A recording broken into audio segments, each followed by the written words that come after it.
Oke, kita akan lanjutkan perkuliahan kita. Saya punya hutang 1 sesi ya. Untuk saya gantikan, kita lihat apakah bisa terlaksana di minggu ini. Jika tidak bisa, ya kita akan menggunakan minggu pengganti nanti di sebelum UTS. Kita akan belajar yang namanya functional requirement dan juga non-functional requirement. Nah, ini adalah pernyataan yang harus kalian siapkan ketika ada di tahapan analisa. SDLC apapun yang kalian pilih pada tahapan analisa nantinya akan menghasilkan functional requirement dan juga non-functional requirement. Mungkin kalian juga sudah pelajari sebelumnya di RPL, sekarang kita lebih perdalam lagi. Coba kita lihat dulu teorinya. Apa itu functional requirement dan apa itu non-functional requirement? Functional requirement adalah analisa kebutuhan. Jadi ini hasil dari hasil analisa kalian terhadap rumusan permasalahan yang ada atau yang terjadi. Solusi yang kalian tawarkan untuk memecahkan permasalahan itu merupakan functional requirement. Jadi di sistem kalian itu harus ada modul-modul apa aja, harus ada layanan-layanan apa aja agar solusi dari permasalahan itu tercapai. Nah, itu kita gambarkan di tabel functional requirement. Ya. Nah, ini juga bergantung kepada jenis perangkat lunaknya apa, pengguna sistemnya siapa, jenis sistem yang dibangunnya bagaimana. Nah, ini semua ada kaitan. Konsep atau pernyataan-pernyataan tingkat tinggi. Sistemnya apa sih yang harus dilakukan? Nah, ini kita gambarkan di sistem perpustakaan. Nah, dari apa saja judul-judul skripsi yang diajukan oleh kakak kelas kalian. Masih aja ada yang mengajukan judul skripsi sistem perpustakaan. Ini bukannya tidak boleh, namun rata-rata mahasiswa aplikasi mana itu sebuah sistem. Nah, teman-teman semua yang akan dibangun nanti di skripsi teman-teman itu sistem, nggak lagi aplikasi. Jadi nggak hanya memecahkan satu masalah atau hanya dengan 1-2 pengguna saja, tapi melibatkan banyak pengguna. Di sini ada sebuah sistem perpustakaan di mana artikel dalam database perpustakaan. Database-nya banyak tuh. Pengguna dapat mencari, mendownload, dan juga mencetak artikel yang dikumpulkan. Kalau akan kita harus ada poin-poin apa saja. Yang pertama katanya di sini, pengguna harus dapat mencari di seluruh database yang ada atau mencari di sebagian database yang disediakan. Berarti di sana terdapat konsep view algoritma searching. Nah, searchingnya menggunakan metode atau algoritma yang mana nih? Kalian harus tentukan juga. Apalagi nanti deskripsi algoritma. Yang kedua, sistem harus menyediakan program yang memungkinkan penggunanya membaca artikel atau dokumen di perpustakaan. Yang ketiga, sistem harus dapat mencatat buku-buku atau dokumen yang dipinjam oleh pengguna. Nah, kalau di sini ini hanya sebagian aja, belum lengkap. Ini bahkan masih di level aplikasi. Peminjaman pengembalian buku di perpustakaan belum merupakan sebuah sistem.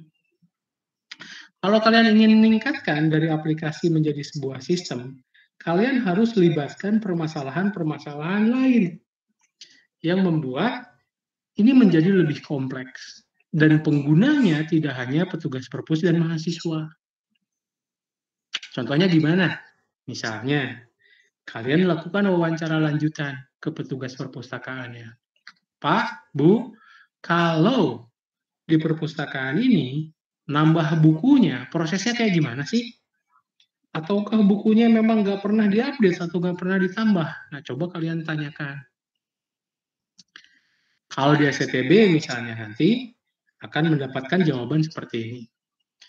Pertama, kebutuhan buku itu diajukan dari dosen pengampu mata kuliah. Setelah dosen pengampu mengajukan ke petugas perpustakaan, lalu petugas perpustakaan menyampaikannya ke Wakil Ketua 1 bidang akademik. Apakah buku ini sudah sesuai atau belum dengan kurikulum yang berjalan? Kalau sudah mendapatkan persetujuan dari Wakil Ketua, ya ini sesuai, nanti akan diajukan ke bagian keuangan untuk mendapatkan pendanaan untuk membeli buku itu. Sampai bukunya terbeli, kembali masuk ke perpustakaan, diberikan penomoran, lalu disimpan. Nah, kalau kalian sudah mencakup ke level sejauh itu, baru itu sistem perpustakaan. Bukan lagi aplikasi perpustakaan. Kebayang, penggunanya aja yang awalnya cuma 2, petugas dan mahasiswa, sekarang nambah tuh. Petugas, mahasiswa, dosen, wakil ketua, bagian keuangan, bagian SDM dan aset, karena ada aset yang dikelola, sampai ke 6 user di aplikasi kalian. Ini levelnya udah meningkat dari aplikasi menjadi sebuah sistem. Ya, tolong salah satu PR kalian juga itu pahami apa bedanya antara aplikasi dan sistem.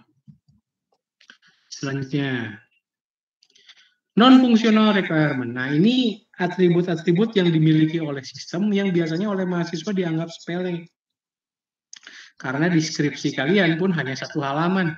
Biasanya hanya 1 tabel aja untuk menyampaikan atribut ini. Padahal di balik atribut ini, mengimplementasikannya adalah hal yang bukan mudah. Jika kalian menyebutkan sistem kalian memiliki atribut tertentu, berarti kalian harus bisa mengimplementasikannya di sistem kalian seperti apa. Sehingga terpenuhi tuh atribut yang disebutkan atau dibutuhkan. Non-functional requirement ini ada beberapa kategori, ada keamanan, ada ketergunaan, reliabilitas, dan juga performansi. Dari kategori ini nanti bisa di breakdown menjadi poin-poin detailnya. Contohnya di sini misalnya ada statement atau pernyataan yang menyatakan sistem harus dapat memastikan bahwa data yang digunakan di dalam sistem itu terlindungi dari akses yang tidak berwenang. Nah, gimana nih caranya? Termasuk kelompok atribut yang mana nih? Nah, kalian harus sudah tahu. Oh, kalau yang kayak gini pembatasan hak akses, berarti ini masuk ke atribut security nih. Keamanan. Gimana cara mengimplementasikan? Oh, gampang Pak ini mah.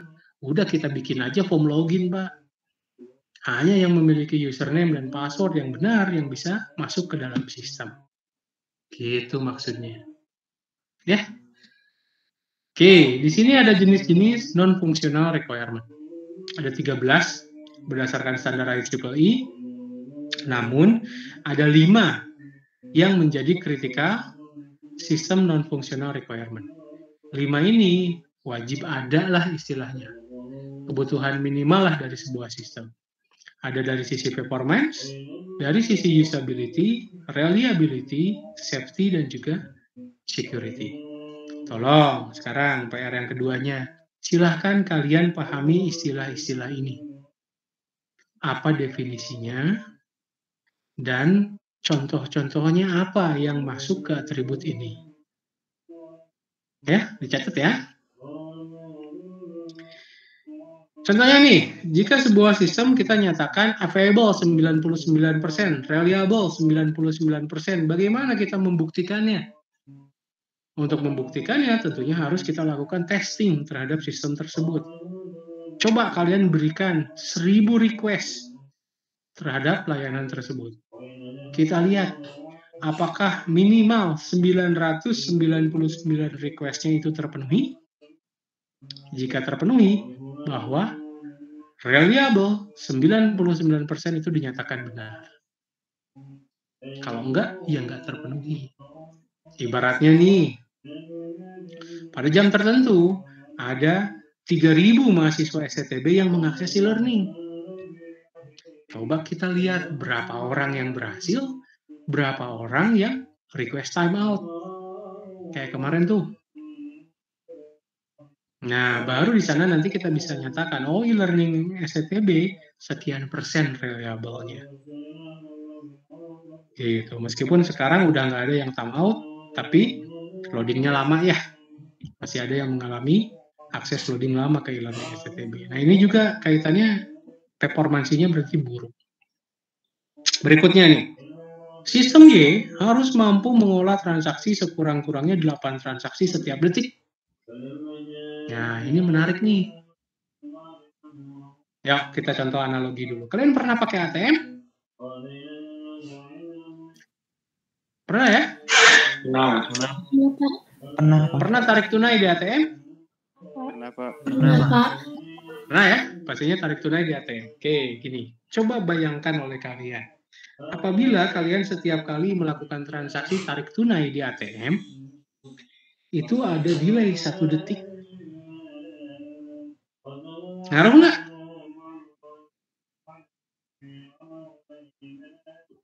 Kayaknya enggak ya, 1 detik mah teka rasa tuh Pak, 1 selesai. Gitu kan? Iya, Pak. Gitu kan? Kebayangnya, itu sebelum belajar OOAD. Nah, sekarang kalian belajar OOAD. Kalian bayangkan, saya ambil contoh Bank BCA aja. Anggap Bank BCA punya 5.000 ATM yang tersebar di seluruh Indonesia. Kalian bayangkan, kalau dalam satu transaksi penarikan tunai, itu ada delay penyimpanan data ke dalam database-nya selama 1 detik. Nasabah ke 5.000 berarti mesti nunggu 5.000 detik dong baru duitnya keluar.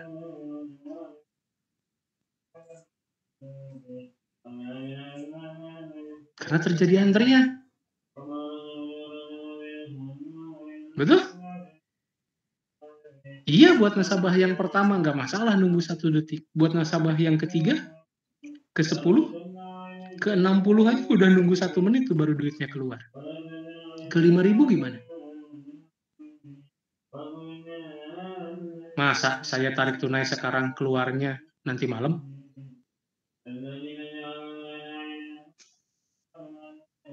Ya. Nah, kalian harus berpikir sampai sejauh itu sekarang. Karena yang akan kalian bangun nggak lagi aplikasi. Yang kalian bangun itu sistem. Kalian harus pikirkan dari sisi performansinya.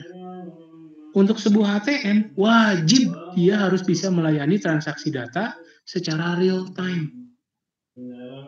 Karena kalau nggak real time, terjadi antrian. Kebayang nggak tuh kalau kita punya 5.000 ATM dan ngantri?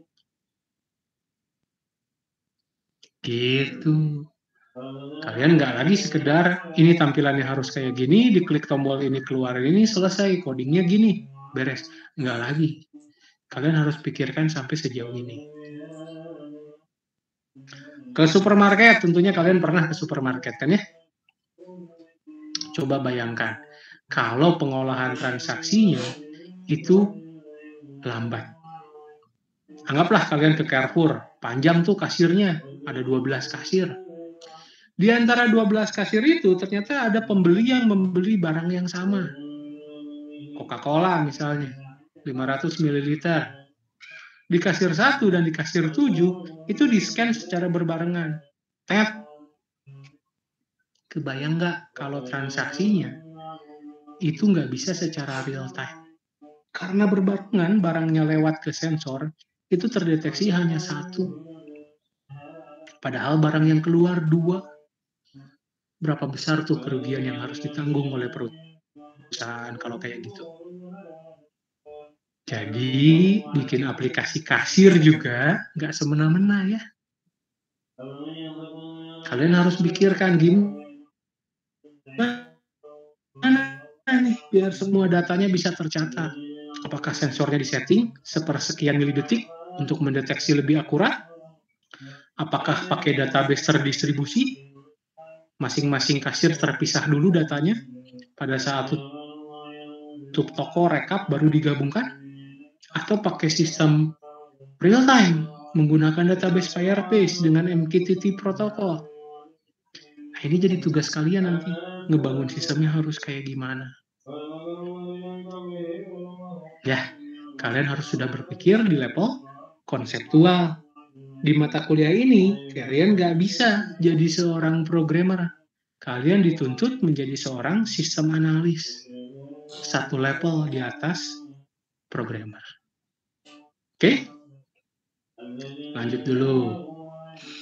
Biasanya non-functional requirement ini berawal dari kebutuhan, keinginan, atau kepentingan dari stakeholdernya. Dan kalian harus bisa membedakan nih, mana yang kebutuhan, mana yang keinginan. Ya, berangkatnya dari tujuan bisnis, karakteristik sistem, atau dari sisi-sisi keamanan, performa, fungsionalitas yang harus dimiliki oleh sistem tersebut. Ini ada tabel contoh nih. Kebutuhannya ada di kategori mana, kepentingannya apa, dan itu tergolong kepada atribut yang mana. Nah, kalian harus pahami ini.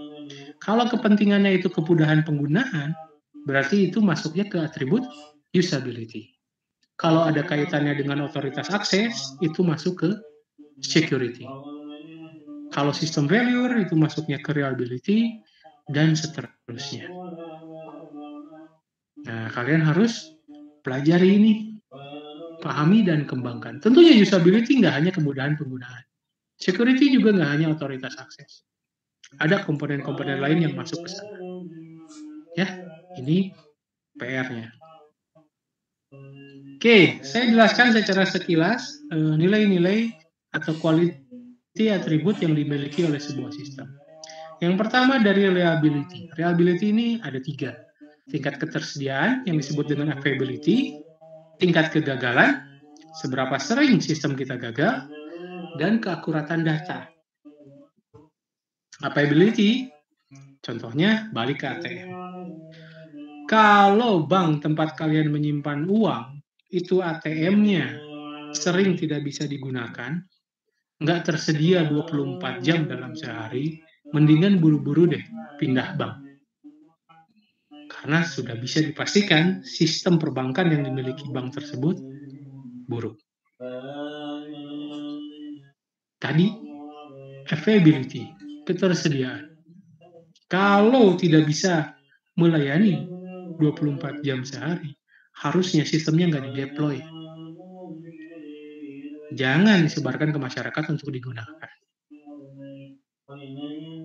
Tingkat kegagalan, tadi udah dijelaskan, kalau downtime-nya banyak, itu nggak boleh di-deploy. Akurasi atau keakuratan data, contohnya, ya masa kalau saldo kalian 1 juta, kalian bisa melakukan penarikan 2 juta, itu tidak boleh terjadi. Ya? Oke, berikutnya, performance. Nih, kaitannya dengan respon time tadi. Kalau kalian ngakses e-learning SCTB itu lelet, susah masuk, itu harusnya nggak di-deploy. Kenapa? Karena performance-nya buruk. Nah, sistem tim yang membangun sistem e-learning di SCTB belum memperhatikan hal ini awalnya. Dulu ketika jumlah mahasiswanya sedikit, sistemnya berjalan dengan lancar. Dan mereka tidak pernah menyiapkan istilahnya pengujian. Apabila nanti penggunanya banyak, mahasiswanya banyak, apakah sistem ini masih bisa berjalan dengan baik? Nggak pernah itu direncanakan. Sehingga ketika terjadi, gagallah terjadi sistem failure. Down lah nggak bisa diakses. Loadingnya lama sekali. Meskipun sekarang sudah mulai terpecahkan problemnya. Ya, jadi menjadi kewajiban kalian untuk merencanakan sistem yang kalian bangun tuh harus memiliki atribut apa aja agar bisa berjalan dengan baik. Dari sisi security kayaknya udah jelas, pembatasan hak akses, keamanan membackup data, komunikasi client server ini harus dienkripsi. Ya, kalau kalian pakai WhatsApp ya, di grup WhatsApp tertentu sering kali kalian sudah mendapatkan pesan di chatnya bahwa enkripsi keamanan chat dengan nomor sekian telah berubah, dengan nomor sekian telah berubah. Itu demi menjamin keamanan data kalian. Ya. Nah, ini wajib diperhatikan di poin security. Usability, sistem yang kalian bangun itu harus mudah digunakan.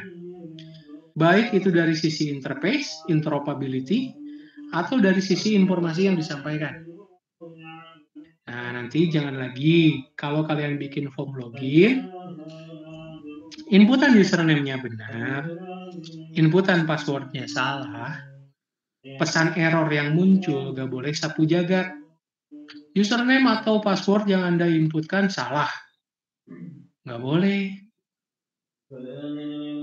Harus informatif. Yang salah tuh username-nya atau password-nya. Kalau password-nya salah, sampaikan. Password yang Anda inputkan salah. Kalau username-nya salah, sampaikan. Username yang Anda inputkan tidak terdaftar. Kalau tidak diisi klik login, sampaikan, silahkan isi dulu username dan password. Itu udah basic standar gitu. Pesan error yang informatif. Ya, mohon diperhatikan. Safety ini berbeda dengan security. Kalau safety ini kaitannya untuk menghindari kecelakaan-kecelakaan yang memungkinkan terjadi. Ketika kita membangun suatu sistem, ya tentunya apalagi yang melibatkan perangkat keras atau hardware tertentu, kita harus perhatikan hal ini. Suara saya masih terdengar jelas nggak? Masih Pak. Mohon maaf kalau lemes ya. Ini kelas ketiga saya, jadi udah ngoceh 6 jam nih, lumayan. Ya apa Bapak? Kita break dulu, intermezzo. Kalian yang berpikir sekarang nih, lihat contoh kebutuhan safety. Saya ingin tanyakan kepada kalian. Kalau ada aturan yang menyatakan sistem tidak mengizinkan pengoperasian alat atau perangkat kecuali terdapat petugas di lokasi. Cara mengimplementasinya gimana? Ini quality atributnya safety. Requirement definition-nya atau analisa kebutuhannya ini. Sistem tidak mengizinkan pengoperasian kecuali ada petugas. Cara implementasinya gimana? Yuk, siapa yang mau coba?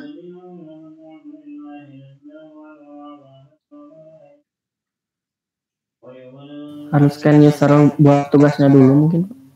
Gimana?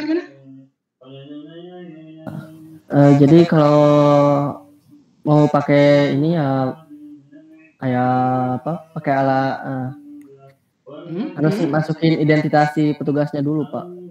Harus memasukkan identitas petugas. Ya itu aturannya. Cara implementasinya gimana?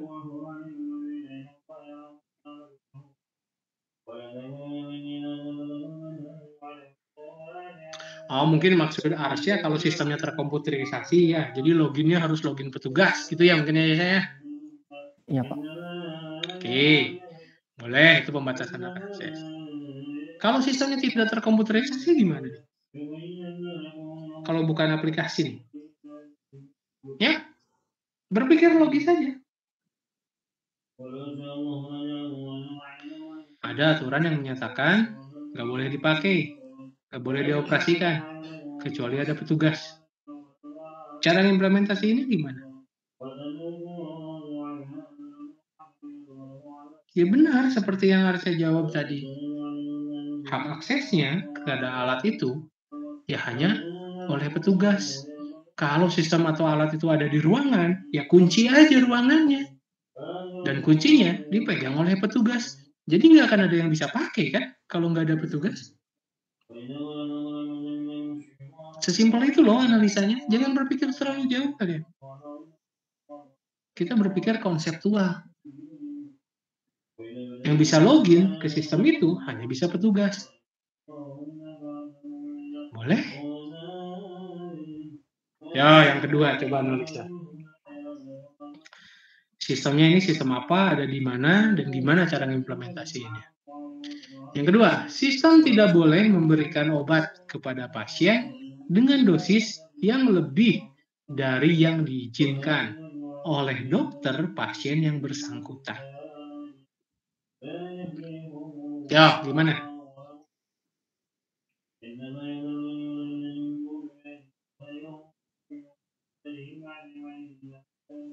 Kalau nggak terkomputerisasi paling Pak pasiennya ngasih dulu resep obat yang dikasih sama dokternya.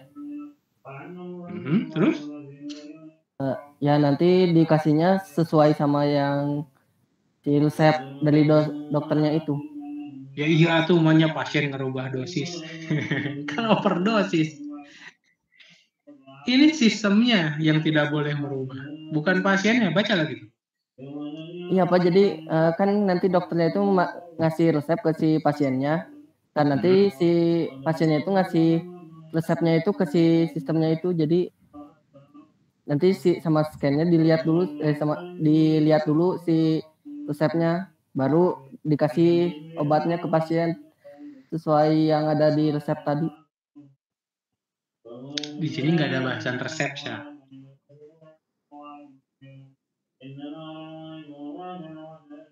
Coba analisa. Ini sistemnya sistem apa? Kira-kira. Apotek Pak. Apotek? Enggak.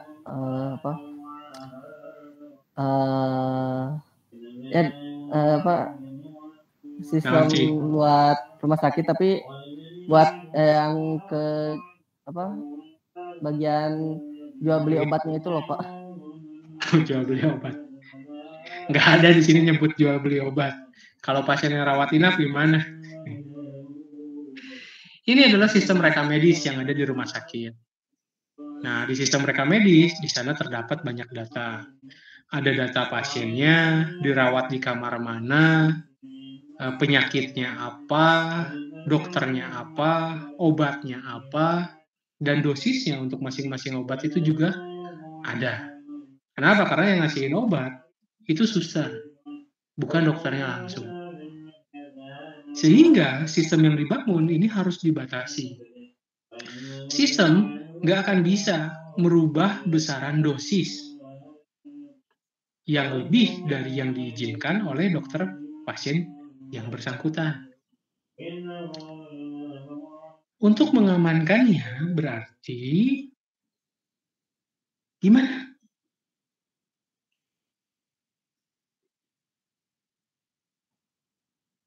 Simple lah tuh teman-teman, berarti hak akses merubah data dosis pada pasien itu hanya bisa dilakukan oleh dokter pasien tersebut.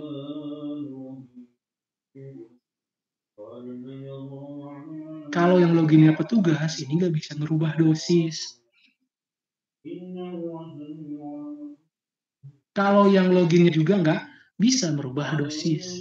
Kalau pasiennya A, dokternya B, berarti hanya dokter B yang bisa mengedit besaran dosis yang ada di sistem. Dokter-dokter yang lain nggak bisa. Petugas selain dokter nggak bisa. Sama ini kembali ke pembatasan hak akses. Ibaratnya ketika kalian bikin aplikasi dulu di Algo 2, kalau petugas ini hanya bisa mengakses modul transaksi. Kalau admin ini bisa mengakses semuanya. Kalau pemilik toko ini bisa mengakses laporan keuangan. Gitu. Kalau di sini yang dipermasalahkan adalah besaran data dosisnya. Berarti yang bisa mengakses itu hanya dokter pasien yang bersangkutan. Sistemnya harus didesain seperti itu.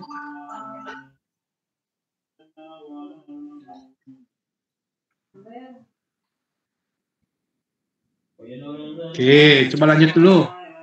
Yang ketiga, sistem tidak boleh beroperasi jika suhu di luar ruangan berada di bawah 4 derajat Celcius. Gimana nih?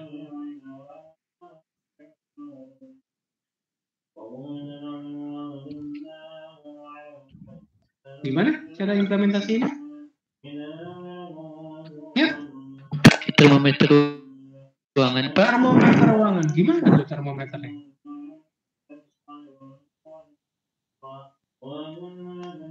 Jadi kalau bisa di bawah 4 derajat, itunya ada alarmnya, Pak. Alarm. Oke.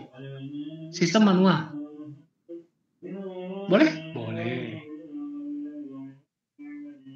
Ada lagi caranya?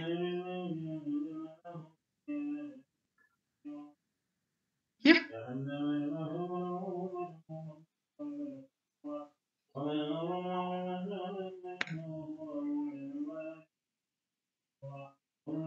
Banyak loh cara pengimplementasiannya. Jadi kalau misalkan suhunya di bawah 4 derajat, kalau misalkan sistemnya mau beroperasi, ditolak sama sistem. Gimana biar bisa ditolak sama sistem? Tahu dari mana sih sistem kalau suhunya itu di bawah 4 derajat? Dari termometer. Dari sensor gitu. Sensor suhu, betul tuh, Fauzan. Ini laptop atau PC kalian juga punya. Kalau laptop atau PC kalian suhunya di atas 99 derajat Celcius, itu otomatis shutdown. Sehingga menyebabkan kerusakan permanen. Bahkan di BIOS kalian ini bisa kalian setting loh. Di suhu berapa komputer kalian akan memberikan warning, di suhu berapa komputer kalian akan sensor suhu. Sistemnya 4 derajat Celcius, sistemnya otomatis mati. Gitu. Atau yang Ezra katakan tadi, kasih alarm aja, Pak, yang ada kaitannya dengan termometer. Tapi itu berarti manual. Ketika ketika alarmnya berbunyi, petugas harus ada mematikan sistem tersebut. Terakhir nih, petugas yang melaksanakan proses perawatan sistem harus menggunakan gelang antistatik selama berada dalam ruangan.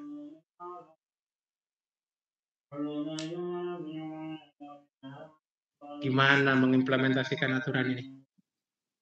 Ya?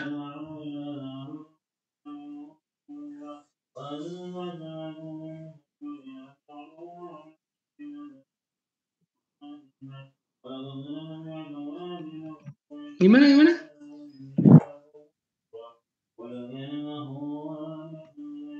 Kalau yang nggak pakai gelang, usir aja, Pak. Benar itu aturannya. Gimana cara implementasi ini? Ya paling ada yang jaga di ruangannya satu.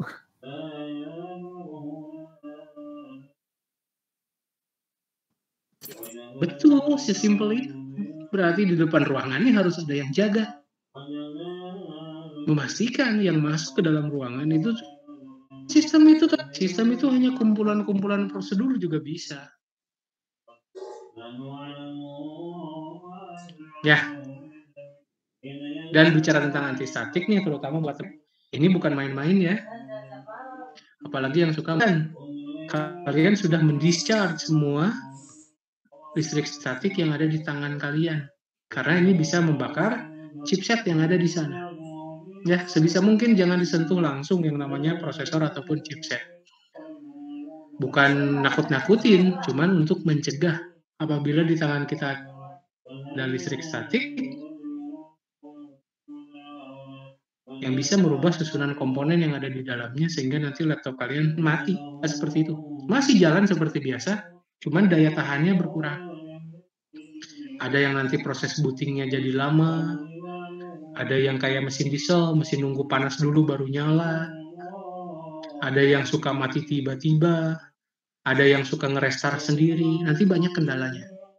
Salah satu penyebabnya yang tanpa disadari adalah listrik statik.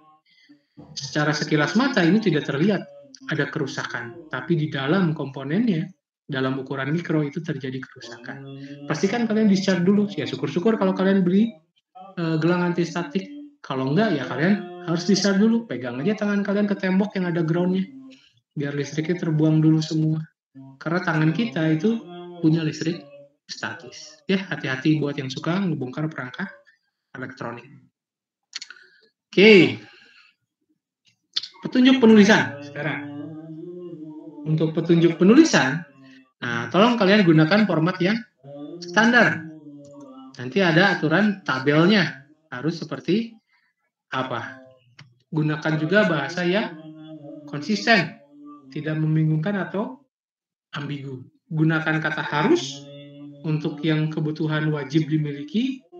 Gunakan seharusnya untuk yang diinginkan.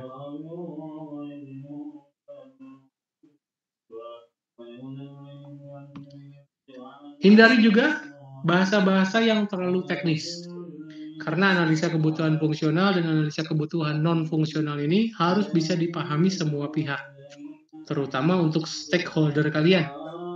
Pemilik perusahaan, bos-bos yang minta dibuatkan sistemnya oleh kalian. Nah, mereka harus bisa paham. Jadi, silahkan kalian gunakan bahasa-bahasa yang umum. Jangan terlalu teknis. Smart, oke. Saya udah pernah nyampein ini ke kelas ini belum ya? Dulu di Algo pernah nggak?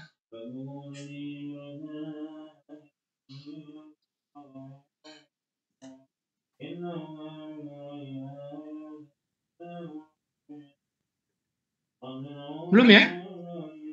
Belum sebenarnya Pak. Belum ya? Nah, harapan saya smart ini bisa kalian istilahnya pegang untuk pegangan hidup kalian. Ya, apapun yang kalian lakukan itu harus smart, harus direncanakan. Dulu di Algo kalau nggak salah pernah saya sampaikan, kalau kalian selesai kuliah di SCTB mau ngapain sih? Pernah ya? Di sesi 1 biasanya mahasiswa tingkat 1 selalu saya berikan pertanyaan itu. Nah, harapan saya sekarang sudah punya jawabannya. Ada yang udah tahu? Selesai kuliah dari SCTB mau ngapain?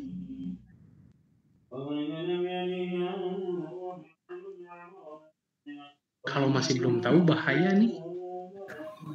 Tahu Pak. Aryo mau ngapain ya? Pengen langsung S2 tapi pengen di luar negeri. Pengen lanjut kuliah, oke. Good. Rencananya adalah tujuannya adalah melanjutkan studi. Rencananya yang udah disiapkan apa aja ya? Kan targetnya di luar negeri.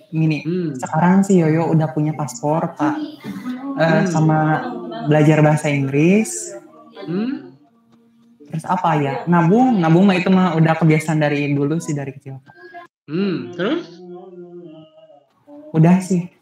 Baru segitu. Oke. Gini, coba kita masukkan tujuan yang ingin Taryo capai, kuliah S2 di luar negeri ke SMART ini. Yang pertama, spesifik and detail. Kita nggak bisa hanya bilang ingin kuliah di luar negeri.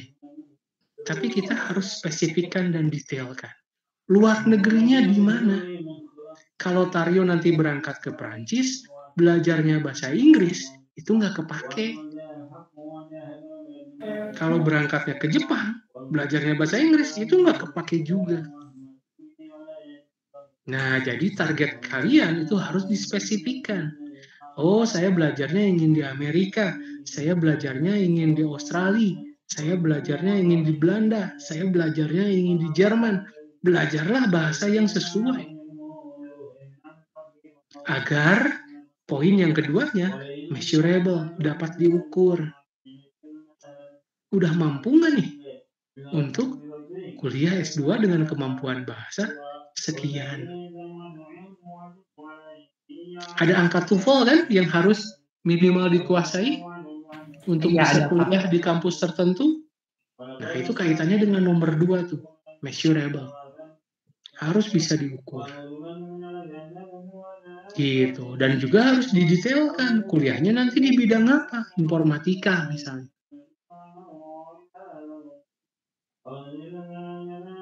Selanjutnya, kalau sudah bisa diukur, kita akan bisa tentukan ini bisa dicapai atau enggak. Kalau misalnya TOEFL berarti dapat dicapai, karena syarat-syarat untuk kuliah di luar negeri rata-rata di angka 500 misalnya. Kalau ternyata tes TOEFL nilai kita itu masih 400-an, berarti nggak dapat dicapai. Berarti kita harus mengukur ulang nih. Oh, kayaknya nggak bisa berangkat semester ini. Harus semester depan. Saya harus meningkatkan dulu kemampuan bahasa Inggris saya.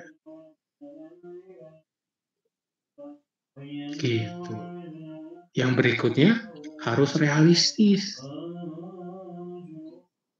Realistis misalnya seperti apa? Ya jangan dong kita memilih yang biaya kuliahnya ratusan ribu dolar kalau kemampuan kita, keuangan dana kita tidak nyampe ke sana. Kampus-kampus yang kita pilih kalau ingin pakai beasiswa berarti yang harus terdaftar di beasiswa pemerintah Indonesia. Pilihannya terbatas tuh, gak bisa sembarangan kita milih kampus. Harus realistis. Nah, kalau SMAR-nya itu sudah terpenuhi semua, maka yang terakhir akan bisa dipenuhi juga. Tangible. Akan bisa diwujudkan. Kalau salah satu komponennya tidak terpenuhi, berarti tidak akan bisa diwujudkan. Contoh yang lebih sederhana, misalnya kalian ingin lulus mata kuliah ini dengan nilai A, gitu aja. Spesifikkan dan detailkan apa-apa saja yang harus kalian kuasai di mata kuliah ini. Tadi si Pak Dani bilang, level kalian itu harus ada di level sistem analis. Coba kalian cari tahu sistem analis itu tugasnya apa sih? Ngapain aja sih? Keahlian yang harus dikuasainya apa aja sih? Sehingga nanti kalian bisa mengukur diri, measurable tuh, dapat mengukur diri. Oh, yang ini saya udah bisa, yang ini belum bisa. Berarti saya harus belajar mandiri di poin-poin yang ini. Nanti kalian akan ukur-ukur ini bisa dicapai atau enggak. Kalau belajar aja enggak, gimana caranya? Gak realistis dong kalian berharap dapat nilai A. Kalau ngerjain tugas aja copy paste bisa. Ya. Kalau semuanya udah terpenuhi, bisa kalian dapat A. Kalau kalian kuliah dengan baik, ngerjain tugas dengan baik, belajar mandiri dengan tertib, pasti bisa diwujudkan impian kalian dapat nilai A. Gitu. Jadi SMART ini penting banget. Harapan saya mah coba kalian print, tempelkan di kamar kalian. Biar terbaca terus tuh oleh kalian. Setiap kalian punya tujuan, rencanakan untuk capai tujuan itu menggunakan SMART.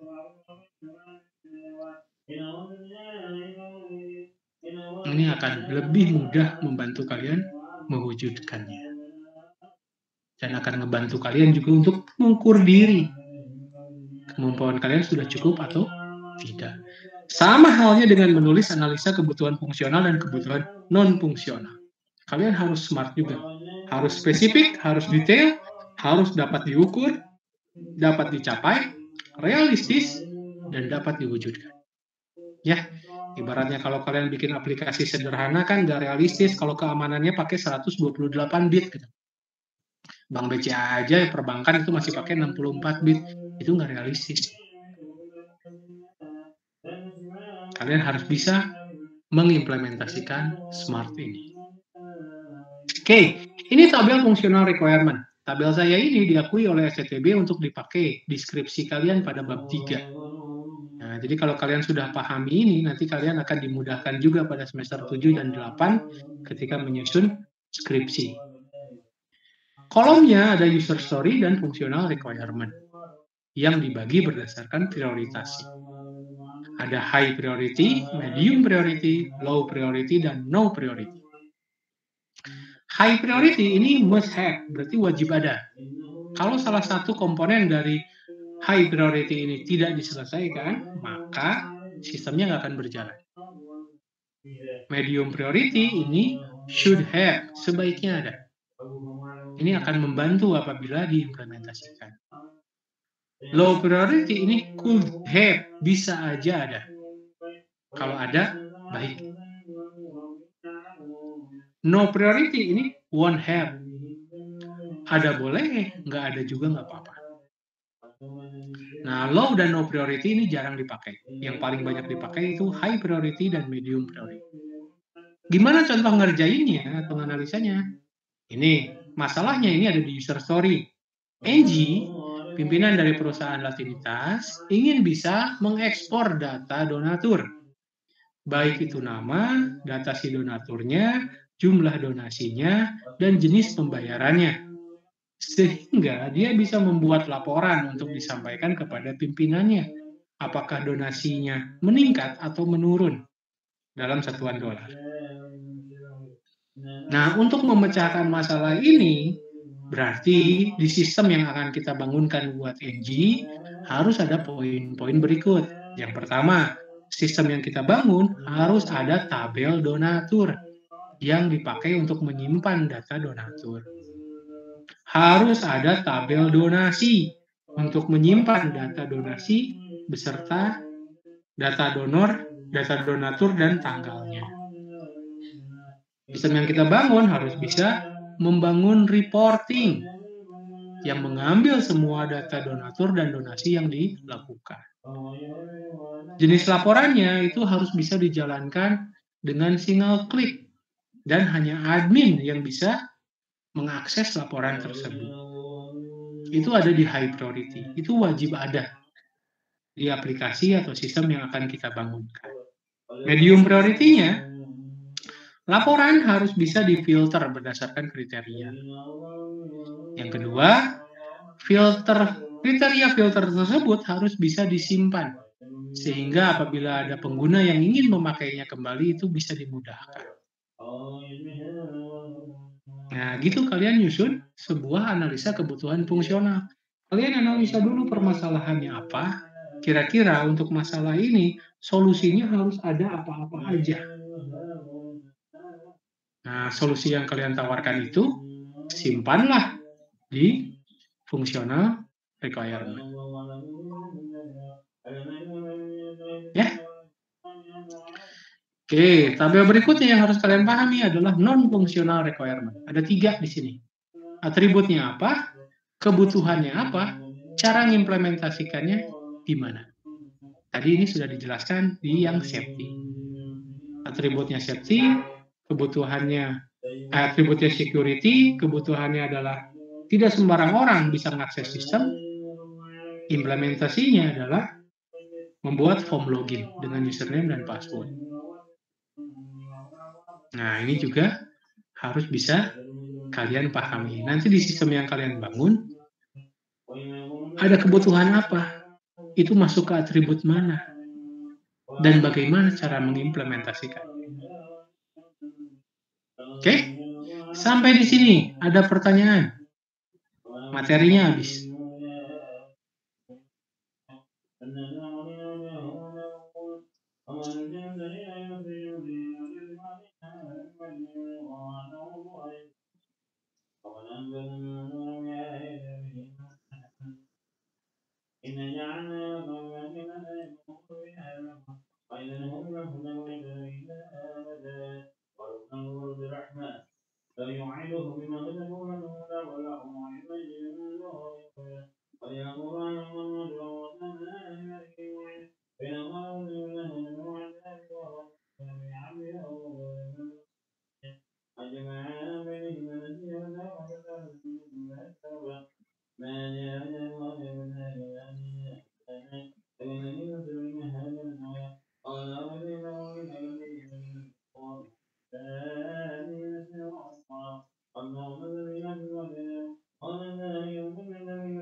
Aman ya? Paham berarti ya?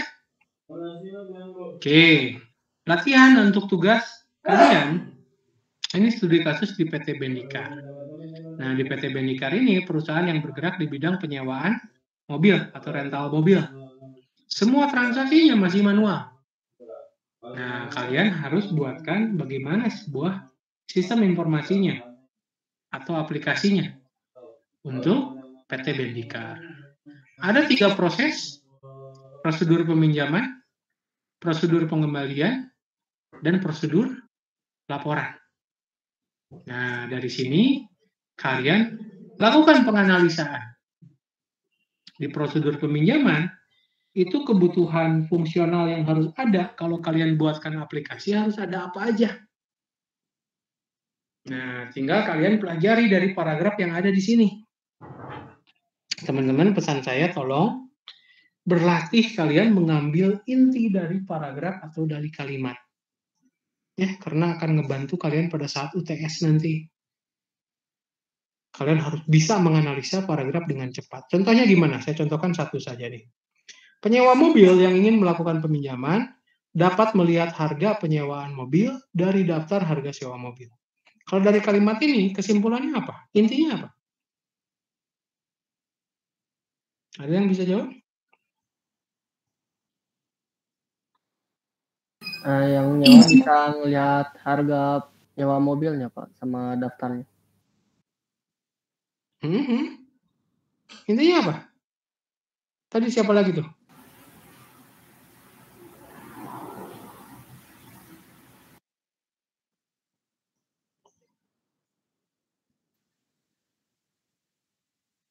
Gitu kan? Iya, Pak. Berarti ada daftar harga sewa mobil. Nah, jangan lupa di sistem yang kalian bangun juga harus ada daftar harga sewa mobil. Gitu intinya. Kalimat yang kedua nih. Penyewa dapat menggunakan jasa sopir atau tidak sesuai dengan kebutuhan penyewanya sendiri. Apa intinya? Sistem memberikan opsi supir atau tidak, Pak? Betul. Intinya berarti harus terdapat pilihan. Pakai sopir atau enggak, gitu kan? Yang berikutnya, setiap jenis kendaraan memiliki harga sewa yang berbeda-beda. Begitu juga harga sewa jasa sopir. Untuk daerah Jabodetabek dan di luar Jabodetabek berbeda-beda. Apa intinya di sini? Beda harga, Pak, di setiap daerah. Yang mana yang harus disediakan sistem? Apakah di Jabodetabek atau di luar? Sini berarti. Wilayah mungkin, Pak. Harga sewa jasa sopir itu berbeda-beda.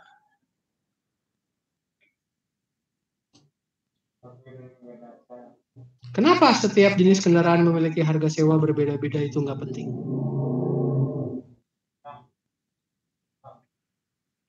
Karena udah ada di atas. Gitu kalian nyimpulinnya.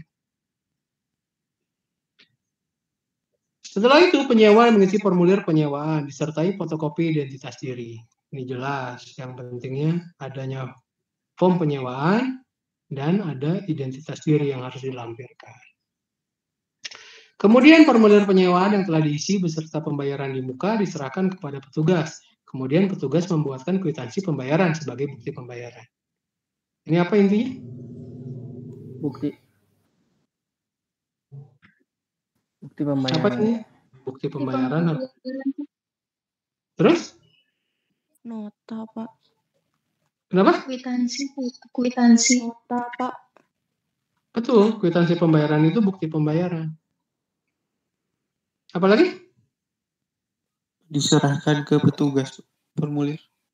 Itu mah proses. Kan kita mau bikin pakai aplikasi. Itu yang harus kalian pikirkan. Formulir penyewaan diserahkan kepada petugas kan udah dibahas formulir penyewaan di atas. Satu lagi nih yang pentingnya.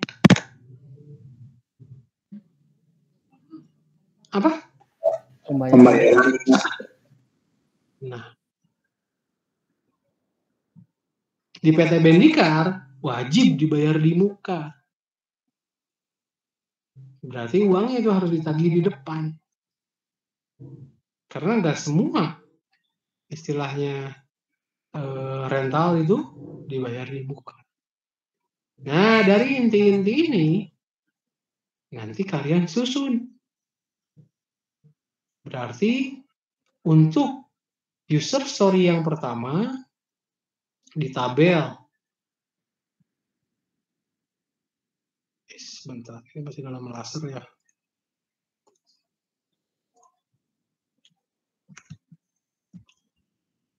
Di tabel analisa kebutuhan fungsional ini, user story-nya yang pertama, solusinya tadi, poinnya harus ada daftar harga sewa mobil. Harus menyediakan pilihan pakai sopir atau enggak. Harga sopir beda berdasarkan apa, dan seterusnya, dan seterusnya, dan seterusnya. Nah, kalau di sini soal studi kasusnya ada 3, berarti kalian akan membuat 3 buah tabel fungsional requirement untuk prosedur peminjaman, prosedur pengembalian, dan prosedur laporan. Plus 1 tabel non-functional requirement. Silakan kalian tentukan atributnya harus apa aja. Kalian bikin aplikasinya desktop atau web atau mobile, itu akan berpengaruh terhadap atribut. Perlu ada pembatasan hak akses enggak? Itu akan ngaruh juga ke atribut. Jadi saya nggak khawatir, karena jawaban tiap-tiap mahasiswa pasti beda. Kalau ada jawabannya yang sama, dijamin nyontek.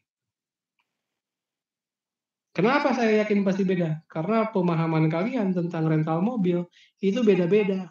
Ada yang pernah ngerental mobil, ada yang belum pernah, ada yang baca literatur A, ada yang baca literatur B.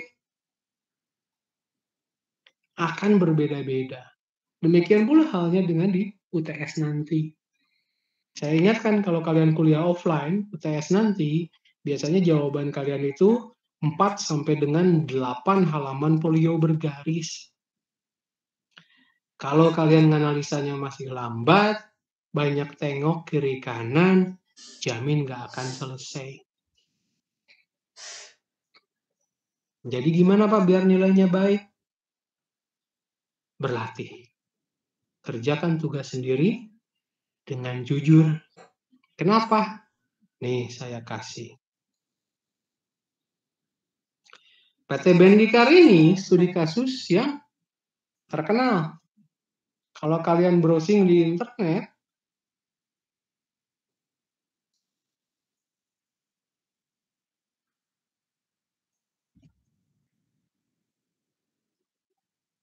nih,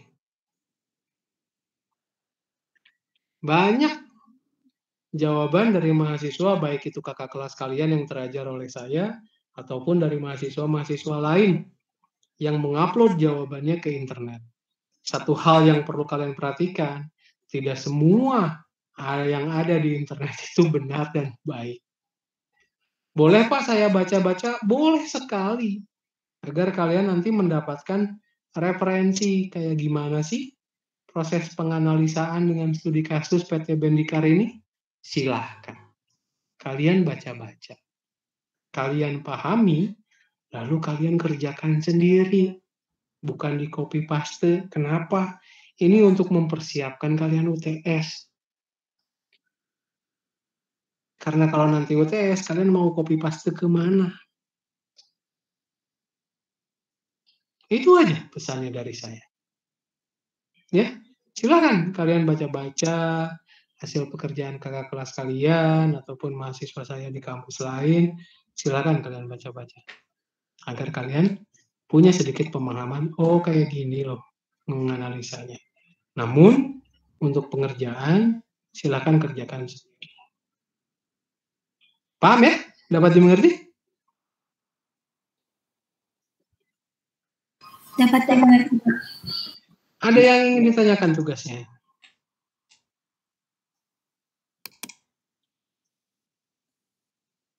Cukup?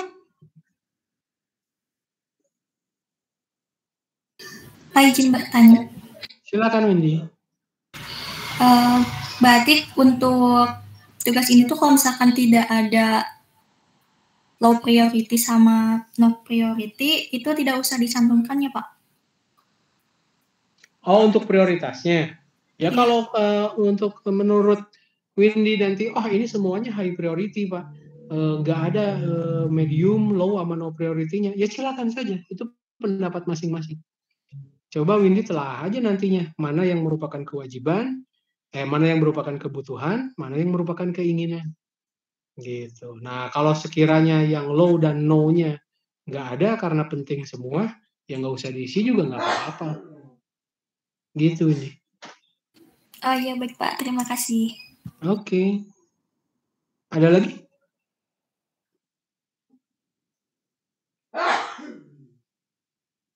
Cukup, paham? Izin bertanya Pak, Silakan Tia. itu untuk deadline-nya kapan ya Pak? 1 minggu sebelum pertemuan sesi berikutnya. Jadi dikerjakannya pelan-pelan dan sesempurna mungkin. Oke? Baik Pak, terima kasih. Nanti kalian kumpulkan dalam format PDF ya, agar terlihat rapi. Jangan dalam bentuk doc. Baik Pak. Oke, kalau tidak ada pertanyaan lagi, masih ada waktunya, saya 1 jam lagi sebetulnya di kelas ini. Silahkan kalian baca-baca kembali slide-nya. Saya rasa materinya cukup berat. Berat nggak sih, kata kalian? Atau masih enteng? Lumayan lah ya. Yang dulu kalian biasanya menyusun aplikasi, membangun sebuah aplikasi, sekarang kalian harus tingkatkan tuh, membangun sebuah sistem. Karena aplikasi nggak boleh jadi skripsi. Kalian harus ada di level sistem informasi minimal. Ya, dulu mungkin kalian belajar juga nih analisa kebutuhan fungsional dan non-fungsional di RPL. Nah, kalau RPL itu terstruktur. Nanti outputnya diagram yang kalian bangun adalah DFD, data flow diagram. Nah, kalau di sini adalah object oriented. Outputnya nanti UML. Itu yang membedakan. Ya, dan pemahaman kalian. Kalau di RPL kita rekayasa perangkat lunak di level aplikasi. Kalau di OOAD kita ada di level sistem. 1 tingkat lebih tinggi. Permasalahannya harus banyak, user yang terlibatnya juga harus banyak. Gitu. Oke, silakan dibaca-baca lagi materi sebelum ngerjain tugas. Mungkin tadi PR-PR yang saya sebutkan, pahami tentang komponen-komponen IEEE untuk non-functional requirement. Bisa kalian cari-cari juga agar belajar mandiri yang 6 jamnya itu bisa kalian lunasi. Ingat loh, lagi puasa, nggak boleh bohong ya. Siap? Siap Pak. Siap. Ya harus siap tuh. Siap Pak. Ya, ingat. Sama halnya dengan smart tadi, coba kita analisa. Tujuan kita puasa ngapain sih? Dapat paham. Kalau kalian nggak punya tujuan untuk puasa, kira-kira bakal bener nggak puasanya? Atau alasan tujuan puasa kalian itu cuman takut dimarahin si mama? Atau malu sama temen kalau nggak puasa? Kalau tujuannya kalian kayak gitu, nggak akan bener kalian ngejalanin ibadahnya. Harus jelas dulu tujuan kalian puasa itu gimana. Kalau tujuan puasa kalian untuk ngedapetin ridho Allah, ya berarti harus ada hal-hal juga lain yang harus kalian lakukan pada saat bulan puasa ini kan? Gitu. Dan ingat, belajar adalah ibadah. Ya, harusnya itu bisa jadi motivasi buat kalian agar belajar mandiri lebih baik lagi. Karena saya yakin mata kuliah ini sulit untuk lulus kalau kalian belajar mandirinya kurang. Jadi mohon jadi perhatian, silakan cari-cari buku literatur yang bisa kalian baca. Banyak di internet berupa PDF juga. Nah, itu jadikan wawasan kalian untuk mengerjakan tugas ini.